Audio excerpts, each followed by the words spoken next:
చెప్పండి. రంగారెడ్డి జిల్లా షాద్నగర్ నియోజకవర్గం మాది అన్నారం విలేజ్. అంజయ్ యాదవ్ నవీన్ రెడ్డి తరపున వచ్చాము. మేము గత 10-15 ఏళ్ల నుండి బీఆర్ఎస్ లోనే ఉన్నాము. టిఆర్ఎస్ నుండి మన కేసీఆర్ నాయకత్వం అంటే మాకు చాలా ఇష్టము.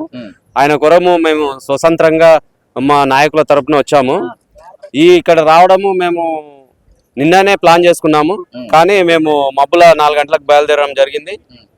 ఈ వర్షం రావడం వల్ల ఇంత అంతరాయం జరిగింది. ఈ సభకు మేము మనస్ఫూర్తిగా ఎవరి చెప్తే గాని ఇంకెవరన్నా రావాలంటే గాని రాలేదు, అభిమానంతో వచ్చాము. కేసీఆర్ అంటే మాకు చాలా అభిమానము.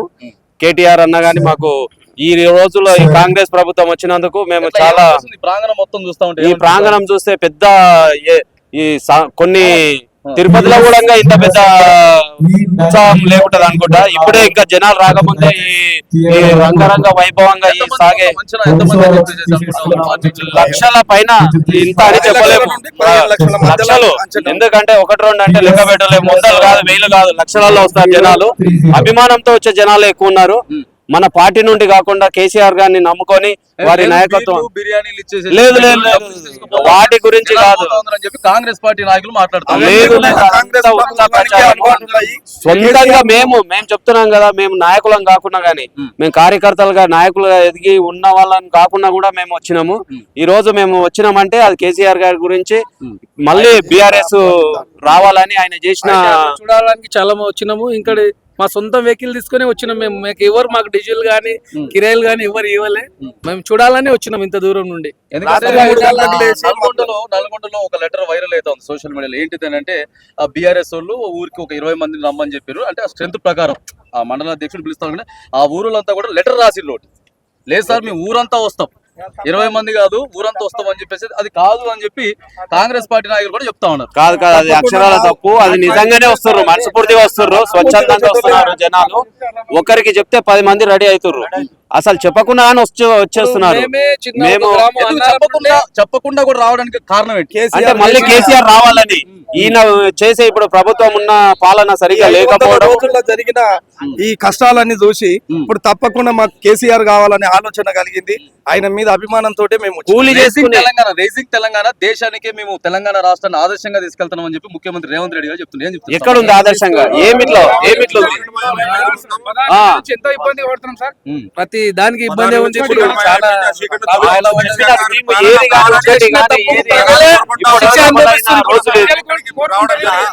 ఏంటి ఫీలింగ్?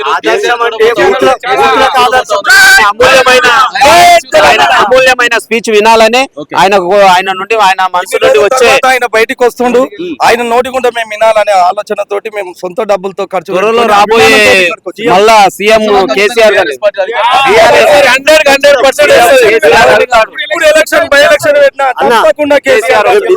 పంచకుండా వస్తాడు కేసీఆర్. నిజామాబాద్ జిల్లా బోధన్ కాన్స్టిట్యున్సీ నుంచి మేము వచ్చినామన్నా. నిన్న బయలుదేరినాము.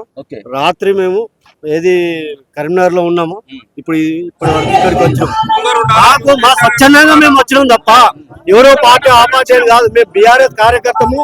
ముఖ్యమంత్రిగా 10 ఏళ్ళు చేసిండు చూడు, అలా అభివృద్ధి చెందలేదని ఎవరైతే కాంగ్రెస్ నాయకులు అంటురో, నేను ఒకటి అడుగుతున్నా, ఒక రైతుగా ఒక్క భూమి 15,000, 20,000, ₹1,00,000 ఉండే అన్న. ఈ రోజు అదే భూమి 40 లక్షలకు వచ్చిందన్న. అది అభివృద్ధి కాదా? నేను ఒక్కటి అడుగుతున్నా కాంగ్రెస్ కార్యకర్తలకు కానీ నాయకులకు కానీ, కేసీఆర్ ఏం చేసిండు అని చెప్పేసి అంటున్నారు. కానీ కేసీఆర్ చేసినంత ఇంతవరకు చరిత్రలో లేదన్న ముఖ్యమంత్రి చేసింది. ఎక్కడ చూడు, ఒక్క ఎకరం మారుమూలలో ఎకరం ఉండని 20 లక్షలు 30 లక్షలు పోతుంది. అభివృద్ధి కాదా అని మళ్ళీ ఈ రోజు సీఎం రేవంత్ రెడ్డి 16 నెలలు అవుతుంది. ఏ ఒక్క ఎకరం అమ్ముకుందామన్నా గానీ రియల్ ఎస్టేట్ పడిపోయింది. దానికి ఎవరు బాధ్యులు?